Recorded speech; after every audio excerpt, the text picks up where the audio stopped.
Hello everyone, आज हम लोग देखेंगे करंट अफेयर मॉक टेस्ट का सेट नंबर 11 और ये आपका बिहार दरोगा 1799 पोस्ट बीपीएससी एईडीओ बीएसएससी सीजीएल या किसी भी स्टेट पीसीएस के लिए like BPSC 72 UP PCS prelims 2026 के लिए इम्पोर्टेंट है। तो आते हैं पहले क्वेश्चन पे। और हाँ, चैनल को सब्सक्राइब जरूर कर ले। इंडो पैसिफिक क्षेत्रीय वार्ता इंडो पैसिफिक रीजनल डायलॉग 2025 कहाँ आयोजित की जा रही है? मैं यहाँ पे ऑप्शन नहीं पढ़ूंगा, सीधे आंसर बताते हुए चलूँगा। तो ऑप्शन ए आपका यहाँ पे सही आंसर होगा, नई दिल्ली। इंडो पैसिफिक क्षेत्रीय वार्ता 2025 कहाँ आयोजित की जा रही है? तो नई दिल्ली में। नई दिल्ली में कहाँ? मानेकशॉ सेंटर। तो ऑप्शन ए आपका यहाँ पे सही आंसर होगा। ये कौन सा एडिशन था? तो ये आपका 7वां एडिशन था। और इसकी थीम क्या थी? Promoting holistic maritime security and growth, regional capacity building and capability enhancement. Theme आपसे नहीं पूछने वाला है, काफ़ी लंबा थीम है। तो आपको याद क्या क्या रखना है? इंडो पैसिफिक क्षेत्रीय वार्ता 2025 कहाँ आयोजित की जा रही है? तो नई दिल्ली में। कौन सा एडिशन था? आपका 7वां एडिशन था। कहाँ पे? नई दिल्ली में, मानेकशॉ सेंटर। थीम क्या थी? Promoting holistic maritime security and growth, regional capacity building and capability enhancement. अगले क्वेश्चन पे आते हैं। कैथरीन कोनोली को किस देश का 10वां राष्ट्रपति चुना गया है? तो गिवन ऑप्शन में ऑप्शन डी आपका यहाँ पे सही आंसर होगा, आयरलैंड। कैथरीन कोनोली को किस देश का 10वां राष्ट्रपति चुना गया है? तो आयरलैंड का ऑप्शन डी आपका यहाँ पे सही आंसर होगा। अगले क्वेश्चन पे आते हैं। और पीडीएफ के लिए आप टेलीग्राम प्रतीक IQ करंट अफेयर को ज्वाइन कर सकते हैं। अगले क्वेश्चन पे आते हैं। हाल ही में पुरातत्वविदों ने किस देश के फेल्का आइलैंड फेल्का द्वीप पर दिलमुन सभ्यता का 4000 साल पुराना मंदिर खोजा है? तो जो आपका फेल्का आइलैंड है ये आपका कहाँ पे है? कुवैत में है। सही आंसर क्या होगा? ऑप्शन बी आपका यहाँ पे सही आंसर होगा। हाल ही में पुरातत्वविदों ने किस देश के फेल्का आइलैंड पर दिलमुन सभ्यता का 4000 साल पुराना मंदिर खोजा है? तो ये आपका कुवैत में है। ऑप्शन बी आपका यहाँ पे सही आंसर होगा। अगले क्वेश्चन पे आते हैं। और इस डिस्कवरी को खोजा किसने है? तो discovery made by A joint Kuwaiti Danish archaeological team ने। तो हो सकता है पूछ ले, तो इस पॉइंट को भी आपको याद रखना है। अगले क्वेश्चन पे आते हैं। किस देश ने JPYC नामक दुनिया का पहला एनपेक्ड स्टेबल कॉइन लॉन्च किया है? तो आपका किसने किया है? जापान ने। ऑप्शन ए आपका यहाँ पे सही आंसर होगा। किस देश ने JPYC नामक दुनिया का पहला एनपेक्ड स्टेबल कॉइन लॉन्च किया है? तो जापान ने। ऑप्शन ए आपका यहाँ पे सही आंसर होगा। और जो आपका ये स्टेबल कॉइन है ये आपका चेंज हो जाएगा येन में।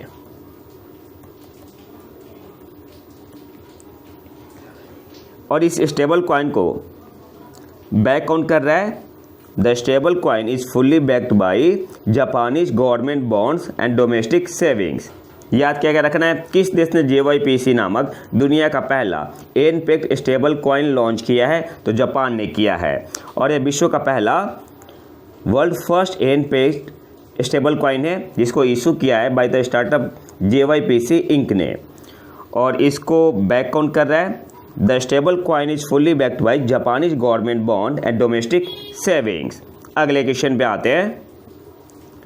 संयुक्त राष्ट्र पर्यटन ने अपने 5वें वार्षिक सर्वश्रेष्ठ पर्यटन गांव पुरस्कार के विजेताओं की घोषणा की है। भारत से कितने गांवों का चयन किया गया है?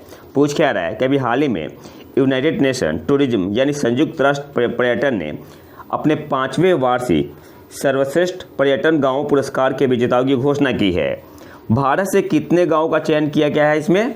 तो भारत से कोई भी गांव नहीं है। जो 2025 की घोषणा हुई है, विश्व के सर्वश्रेष्ठ पर्यटन गांव 2025 की घोषणा हुई है, संयुक्त राष्ट्र पर्यटन ने की है। और इसमें 52 ग्रामीण स्थलों को मान्यता दी गई है, जिसमें भारत से कितने गाँव का चयन किया गया है? तो भारत से एक भी नहीं है, भारत से कोई भी नहीं है। तो सही आंसर क्या होगा? ऑप्शन बी आपका यहाँ पे सही आंसर होगा। और ये आयोजित कहाँ पे हुआ था? तो चीन के हुझोउ शहर में आपका ये आयोजित हुआ था? भारत का कौन सा गांव सिलेक्ट हुआ था 2021 में? तो तेलंगाना में था पोचमपल्ली, और 2023 में धोर्दो था गुजरात में, ये सिलेक्ट हुआ था। और 2025 में कोई भी इंडियन विलेज सिलेक्ट नहीं हुआ है।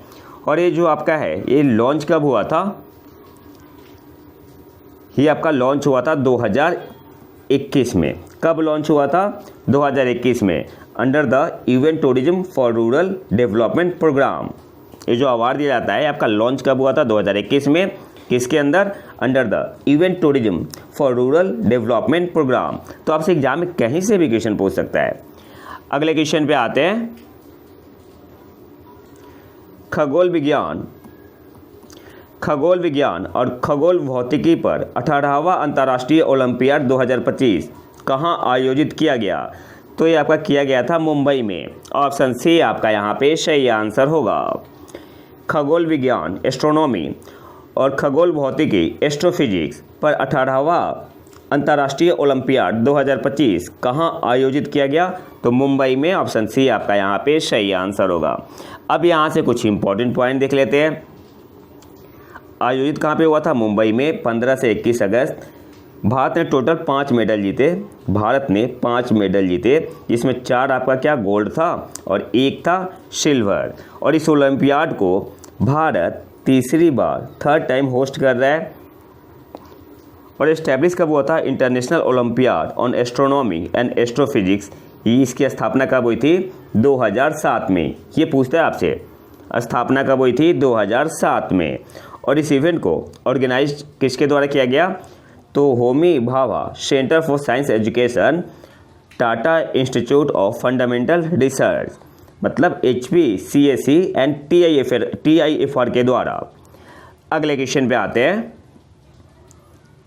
कौन सा देश इजराइल के साथ सभी हथियारों के व्यापार पर प्रतिबंध लगाने वाला पहला यूरोपीय संघ देश बन गया है? तो स्लोवेनिया है। ऑप्शन डी आपका यहाँ पे सही आंसर होगा। कौन सा देश इजराइल के साथ सभी हथियारों के व्यापार पर प्रतिबंध लगाने वाला पहला यूरोपीय संघ देश बन गया है? तो वो आपका स्लोवेनिया है। ऑप्शन डी आपका यहाँ पे सही आंसर होगा। अगले क्वेश्चन पे आते हैं। समन्वय शक्ति अभ्यास 2025 में कौन से 2 राज्य भाग ले रहे हैं? तो असम और मणिपुर। ऑप्शन ए आपका यहाँ पे सही आंसर होगा। हो गया है। समन्वय शक्ति अभ्यास 2025 में कौन से 2 राज्य भाग ले रहे हैं? तो ऑप्शन ए आपका यहाँ पे सही आंसर होगा, असम और मणिपुर। और इस एक्सरसाइज का उद्घाटन असम के तिनसुकिया जिले के लाईपुली में किया गया था। और किसने किया? तो भारतीय सेना द्वारा किया गया है। अगले क्वेश्चन पे आते हैं। किस संस्थान ने भारत का पहला आर्टिफिशियल इंटेलिजेंस यानी कृत्रिम बुद्धिमत्ता संचालित शिक्षण ऐप टूटोज लॉन्च किया है? तो IIT पलक्कड़ ने। ऑप्शन बी आपका यहाँ पे सही आंसर होगा।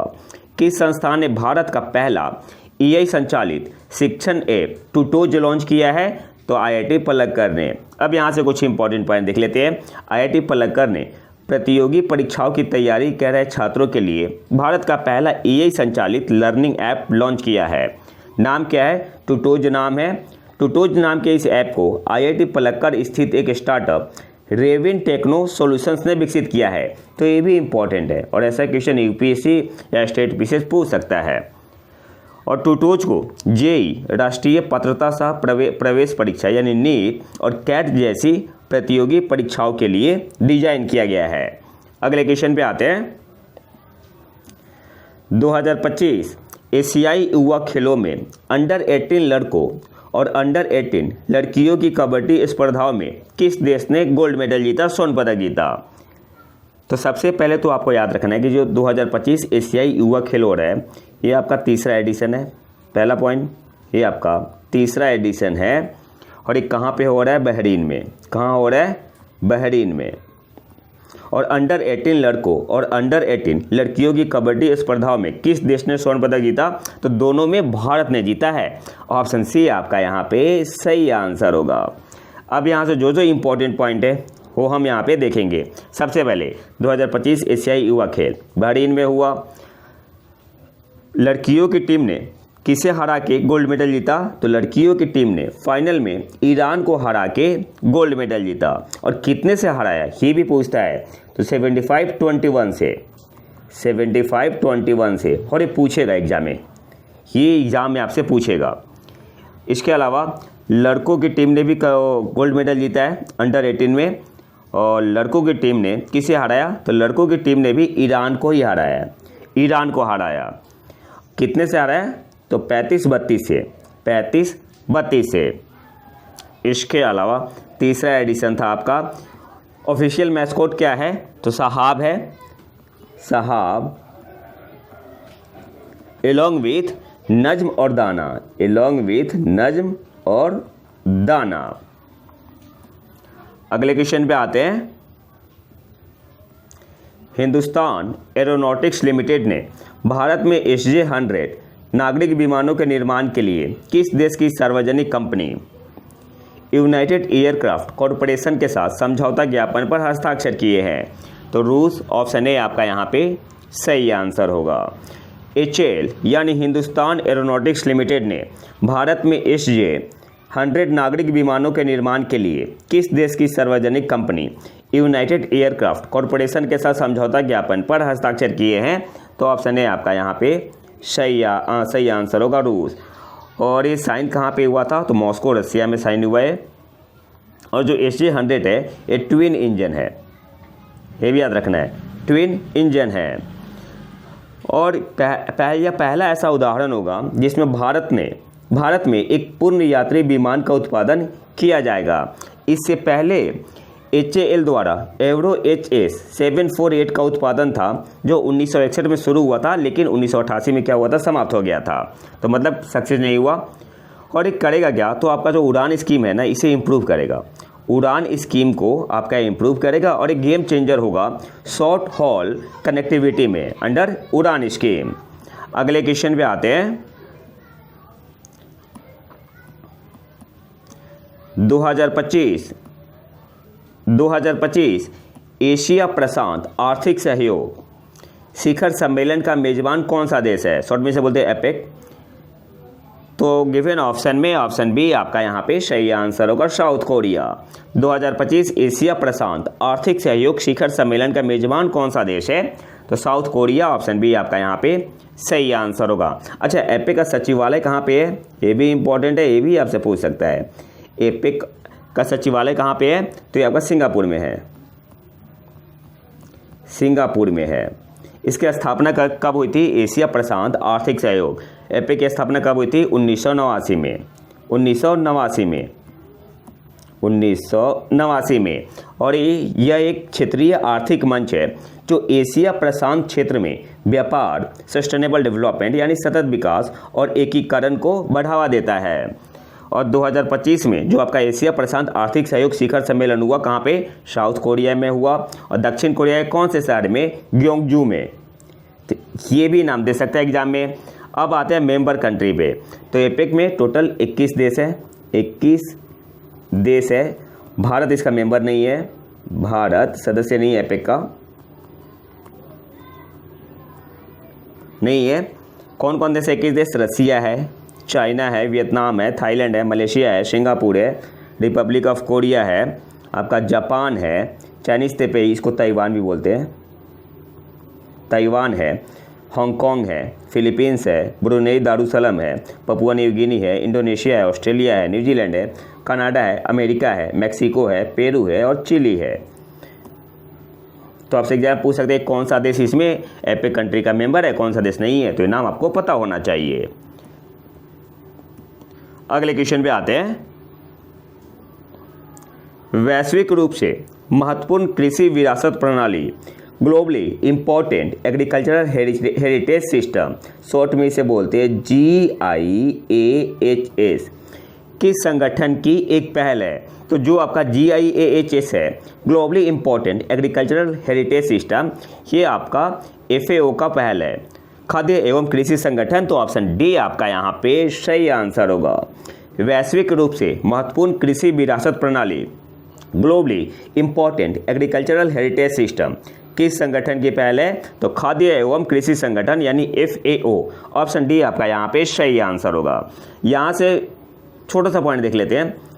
FAO द्वारा दी गई सूचना के अनुसार भारत में वर्तमान में 3 विश्वव्यापी महत्वपूर्ण कृषि विरासत प्रणालियाँ मौजूद है। यानी भारत में अभी करंट में 3 globally important agricultural heritage system है। कौन कौन सा है? तो उड़ीसा का कोरापुट क्षेत्र ये इंपॉर्टेंट है, केरल की कुडनाट कृषि प्रणाली और कश्मीर की केसर विरासत।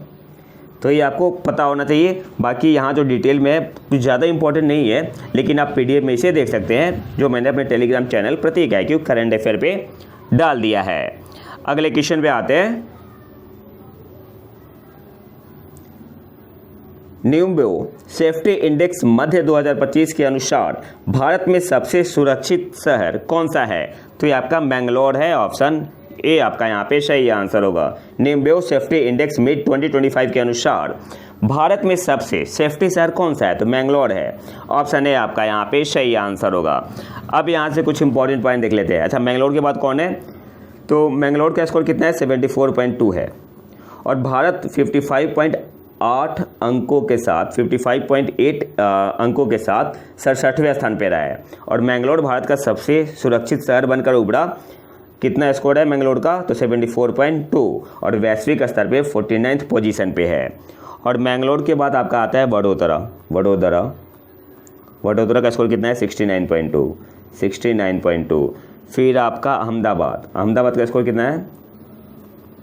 अहमदाबाद का स्कोर है 68.2। और फिर आपका है सूरत का स्कोर है 66.6।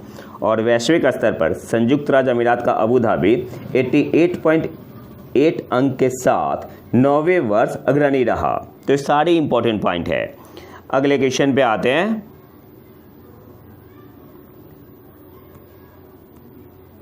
किस संस्थान ने बफेलो यानी भैंस के वीर्य क्रायो प्रिजर्वेशन के लिए क्रायोडील विकसित किया है? तो किसने विकसित किया है?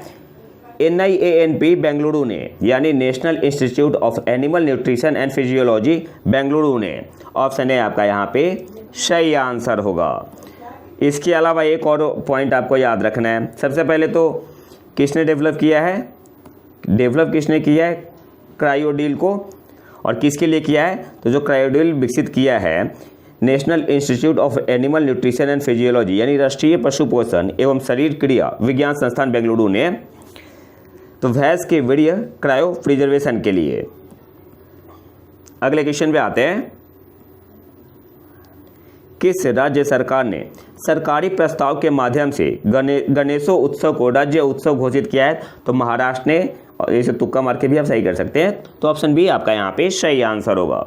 किस राज्य सरकार ने सरकारी प्रस्ताव के माध्यम से गणेशोत्सव को राज्य उत्सव घोषित किया है? तो महाराष्ट्र की सरकार ने। ऑप्शन बी आपका यहाँ पे सही आंसर हो जाएगा। अगले क्वेश्चन पे आते हैं। हाल ही में चर्चित चक्रवात मोन्था का नाम किस देश ने रखा था? तो जो मोन्था नाम रखा है किसने रखा है? थाईलैंड ने। ऑप्शन सी आपका यहाँ पे सही आंसर होगा। अब यहाँ से कुछ इंपॉर्टेंट पॉइंट देख लेते हैं। अच्छा, नाम कौन रखता है? तो नाम सजेस्ट किया था थाईलैंड ने, जो कि क्या है, one of the 13 member country है। किसका? Of the regional special meteorological centre का, RSMC का, और WMO का 6 RSMC है। WMO का, वर्ल्ड मेट्रोलॉजिकल ऑर्गेनाइजेशन का 6 RSMC है। और यहाँ पे मोन्था का मतलब क्या हुआ? मोन्था का मतलब हुआ फ्रेग्रेंट फ्लावर या ब्यूटीफुल फ्लावर। फ्रेग्रेंट फ्लावर या बोल सकते हैं ब्यूटीफुल फ्लावर। अगले क्वेश्चन पे आते हैं। 2025 में पाकिस्तान के साथ पश्चिमी सीमा पर भारत द्वारा शुरू किए जाने वाले वार्षिक त्रिसेवा युद्ध अभ्यास का नाम क्या है? तो त्रिशूल अभ्यास नाम है। ऑप्शन डी आपका यहाँ पे सही आंसर होगा। 2025 में पाकिस्तान के साथ पश्चिमी सीमा पर भारत द्वारा शुरू किए जाने वाले वार्षिक त्रिसेवा युद्ध अभ्यास का नाम क्या है? तो एक्सरसाइज त्रिशूल। ऑप्शन डी आपका यहाँ पे सही आंसर होगा। और ये आपका कहाँ पे होगा, the Rann of Kutch and the Sir Creek region के पास, यहाँ पे फोकस है। इसके अलावा इसमें इंडियन आर्मी भी पार्टिसिपेट करती है, इंडियन नेवी भी और इंडियन एयरफोर्स भी। और एयरफोर्स की तरफ से गया आपका सुखोई 30 MKI और राफेल। और एक पॉइंट आपको और याद रखना है, जो सर क्रीक रीजन है इसे पहले क्या कहा जाता था, बाणगंगा इसे कहा जाता था, जो अभी भी कहना चाहिए बाणगंगा। मैं यहाँ पे सही से लिख दूँ, बाणगंगा। अगले क्वेश्चन पे आते हैं। उत्तर प्रदेश का पहला हरित हाइड्रोजन संयंत्र का उद्घाटन कहाँ किया गया? तो ये आपका गोरखपुर में किया गया है। ऑप्शन ए आपका यहाँ पे सही आंसर होगा। और गोरखपुर में कहाँ, खनीमपुर में। गोरखपुर में कहाँ, खनीमपुर। उत्तर प्रदेश का पहला हरित हाइड्रोजन संयंत्र का उद्घाटन कहाँ किया गया? तो गोरखपुर में कहाँ, खनीमपुर में। किसने किया? तो उत्तर प्रदेश के मुख्यमंत्री योगी आदित्यनाथ जी ने किया है। और कौन कर रहा है इस जो आपका हरित हाइड्रोजन संयंत्र है, कौन सी कंपनी सेटअप कर रही है? तो टोरेंट ग्रुप। और टोरेंट ग्रुप क्या करेगी, Torrent power and Torrent energy, तो ये करेगी क्या, ये मिक्स करेगी 2% ग्रीन हाइड्रोजन। 2%, ये डेटा आपको याद रखना है, 2% ग्रीन हाइड्रोजन किसके साथ? With CNG and PNG for city gas distribution. और आपका पहला प्लांट कौन सा था? ये तो आपका उत्तर प्रदेश में पहला प्लांट हो गया, और दूसरा आपका देश में है। और भारत का पहला कौन सा है? तो भारत का पहला make in India green hydrogen plant Gujarat के कांडला पोर्ट पर है। ये भी याद रखना है। आप यहाँ पे देख सकते हैं डिफरेंट टाइप्स ऑफ हाइड्रोजन है, जैसे grey hydrogen, blue hydrogen, green hydrogen, black hydrogen, pink hydrogen, आपका येलो हाइड्रोजन। तो बस इसमें डिफरेंस क्या होता है? तो प्रोसेस और सोर्स में डिफरेंस होता है। जैसे ग्रे हाइड्रोजन में प्रोसेस होता है स्टीम रिफॉर्मिंग, सोर्स क्या है? नेचुरल गैस है। ब्लू हाइड्रोजन में प्रोसेस क्या होता है? स्टीम रिफॉर्मिंग होता है विथ कार्बन कैप्चर, और सोर्स इसमें सेम ही होता है, नेचुरल गैस होता है। ग्रीन हाइड्रोजन में प्रोसेस क्या होता है? इलेक्ट्रोलाइसिस होता है, और सोर्स क्या होता है? रिन्यूएबल एनर्जी होता है। तो ये कुछ इंपॉर्टेंट पॉइंट है। अगले क्वेश्चन पे आते हैं, जो कि आज का आखिरी क्वेश्चन है। प्रोजेक्ट अरुणांक किस संगठन की पहल है? तो बॉर्डर रोड ऑर्गेनाइजेशन, शॉर्ट में से क्या बोलते हैं? BRO बोलते हैं, सीमा सड़क संगठन। ऑप्शन बी आपका यहाँ पे सही आंसर होगा। प्रोजेक्ट अरुणांक किस संगठन की पहल है? तो बॉर्डर रोड ऑर्गेनाइजेशन, सीमा सड़क संगठन। Option B will be the correct answer. अब यहाँ से कुछ इंपॉर्टेंट पॉइंट देख लेते हैं। BRO की अरुणांक परियोजना को 24 अक्टूबर 2025 को अरुणाचल प्रदेश के नहरलागुन में 18वां स्थापना दिवस आयोजित किया गया। तो 2025 में कौन सा स्थापना दिवस मनाया गया है प्रोजेक्ट अरुणांक का? तो 18वां था आपका है। ये आपका शुरू कब हुआ था? तो शुरू हुआ था 2008 में। अरुणांक परियोजना शुरू कब हुआ था? 2008 में। और इसका एम क्या था, ऑब्जेक्टिव क्या था? तो इसका उद्देश्य अरुणाचल प्रदेश के दुर्गम पहाड़ी इलाकों को देश के बाकी हिस्सों से जोड़ना और सीमावर्ती इलाकों में तैनात सशस्त्र बलों को सुरक्षित और तेज आवाजाही सुनिश्चित करना है। तो ये तो था हमारा आज का लेक्चर। अगर आपको इसका PDF चाहिए तो आप हमारे टेलीग्राम चैनल प्रतीक IQ करंट अफेयर का ज्वाइन कर सकते हैं। और अगर वीडियो पसंद आए तो लाइक करें और चैनल को सब्सक्राइब जरूर कर लें। मिलते हैं नए वीडियो में नए टॉपिक के साथ, तब तक के लिए नमस्कार, जय हिंद।